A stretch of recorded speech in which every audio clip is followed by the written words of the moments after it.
हमारे मुल्क को बैरून ममालिक ने कर्ज़ों की आड़ में इस तरह से जकड़ा हुआ है कि वो हमारे हर हुकूमत पर असरअंदाज होते हैं।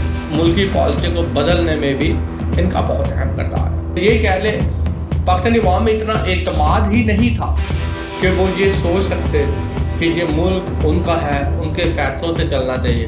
बिस्मिल्लाहिर्रहमानिर्रहीम, अस्सलाम वालेकुम। उम्मीद करता हूँ अल्लाह के फजलो करम से आप सब खैरियत से होंगे। माजी में पाकिस्तानी अवाम कितना पाकिस्तानी सियासत में दिलचस्पी लेती रही है, या इसका क्या किरदार रहा है? क्या माजी के अंदर पाकिस्तानी अवाम ने मुल्क में आए दिन बदलती हुई सियासी सूरत हाल पर कुछ सख्त रद्द अमल को जाहिर किया? अगर नहीं किया तो फिर इसका मुल्क के ऊपर क्या गहरा असर पड़ा, या फिर इस चीज़ ने उन लोगों पर किसी किस्म का कोई खौफ या दबाव न छोड़ा जो मुल्क के सियासी हालात को अपने मुताबिक तब्दील करते रहे। यहाँ तक कि सियासतदानों की भी एक हद तक ये सोच बन चुकी थी कि हम जो कुछ मर्जी करें, जो मर्जी फैसले करें, अवाम को हमारे इन फैसलों से लेना देना नहीं है। हमारे खिलाफ कोई भी करप्शन के केसेस आए, हमारे खिलाफ जो भी ब्रेकिंग न्यूज़ आए, अवाम इन सब चीज़ों को भूल जाती है। ज़्यादा से ज़्यादा कोई चीज़ 4 दिन गर्म रहेगी। वक्त की बदलती करवटों के साथ साथ कोई नया मसला आए तो पुराने मसले को अवाम भूल जाती है। ये कह लें कि हमारे अवाजदाद या पाकिस्तानी अवाम की अदम दिलचस्पी ही थी कि मुल्क में मार्शल भी लगे, मुल्क में जमहूरियत ने भी सही तरीके से काम कर दिया। या ये कह लें पाकिस्तानी अवाम में इतना एतमाद ही नहीं था कि वो ये सोच सकते कि ये मुल्क उनका है, उनके फैसलों से चलना चाहिए। अवाम जब खुद ये फैसला कर ले कि मुल्क अब उन्होंने चलाना है तो फिर अवाम को काफ़ी कुर्बानी देती है। अदम दिलचस्पी की ही वजह थी जिसकी वजह से पाकिस्तानी अवाम ने कोई रद्द अमल ज़ाहिर न किया, बल्कि उल्टा जितने भी सरकारी दफातर थे उनमें जलील होते हुए नजर आए। यहाँ तक कि महंगाई के गहरे असरात ने इस अवाम की कमर ही तोड़ डाली।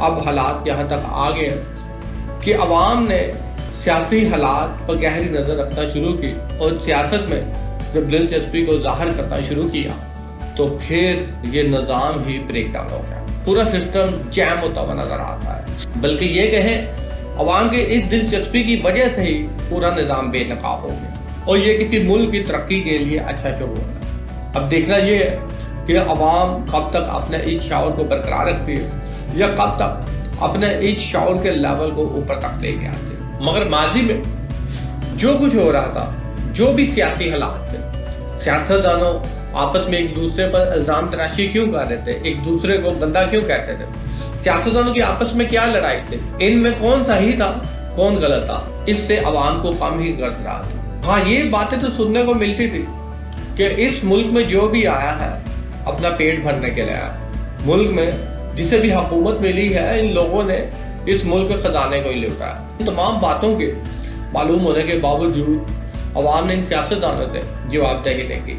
शायद अवाम ये समझती रही कि सियासतदान एक दूसरे के साथ ताकत हासिल करने की वजह से लड़ रहे हैं। हमारे लिए तो वही सियासतदान अच्छा है जो हमें सस्ती रोटी देगा, महंगाई को कम करेगा, चाहे वो मुल्क को लूट रहा है, चाहे वो खा रहा है लेकिन मुल्क को लगा रहा है, मगर हमारे लिए काम भी तो कर रहा है।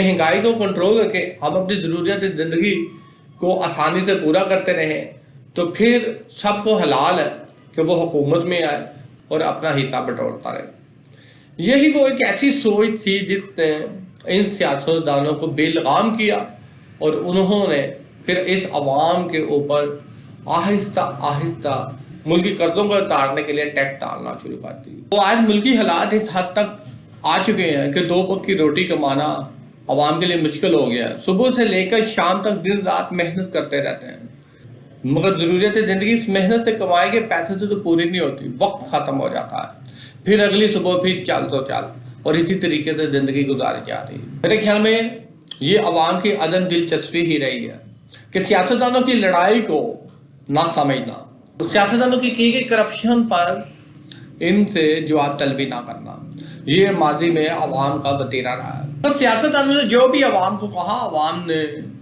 इस पर यस का ही नारा लगाया।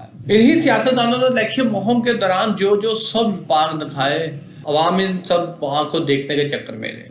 इनके कहे गए हर झूठ को मनोवान कबूल कर लेना भी अवाम की हमाकत है।